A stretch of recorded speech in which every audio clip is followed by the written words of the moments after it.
The president did a really good job of sort of articulating the Democratic message when it comes to families and the role that families play in our society and in our economy. For far too long, the Republican Party has been the party of the quote-unquote family and the party of quote-unquote protecting the family. But you know their actions sort of speak louder than their words. They've stood in the way of a lot of bills that would preserve and protect families, that will make families more economically viable, and would also work on making sure that children get educated, and education has become a burden for many middle class and working families.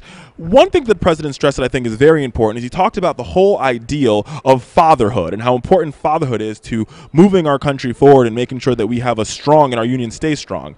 And it wrapped into talking about fatherhood, he talked about how important it is for us to create jobs in this country that really benefit families and take them out of poverty. One thing that the president isolated when he speak about that was the whole idea of the unemployment rate. One place where him and Mitt Romney both agreed was pegging the unemployment rate to the increase in the cost of living or to inflation, therefore allowing families to have true and real living wages. Right now in the country, in the status quo, sometimes both mother and father work minimum wage jobs, and they're still below the poverty line. And that's just not acceptable. And the president made that very clear. And I think for the Republican Party, one thing that is key to understand and key to grasp is that you cannot be a party that is pro-life and a party that's pro-life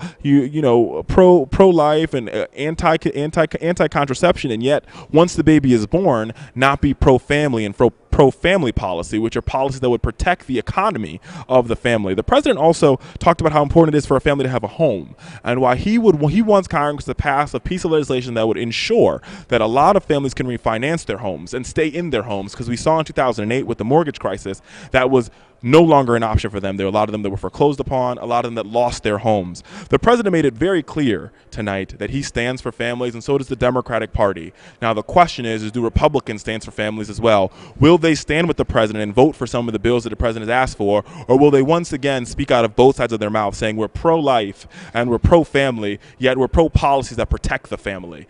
And the question's still out on that. And I think one note to add to that is with 20 days left and sequestration just around the corner, the sequestration, if those cuts go into effect, it could demolish families, especially families that have little children. 70,000 young people can be kicked off of Head Start. 10,000 teachers could be laid off. Police officers, nurses, and firefighters, all part of the backbone of protecting America and protecting America's families.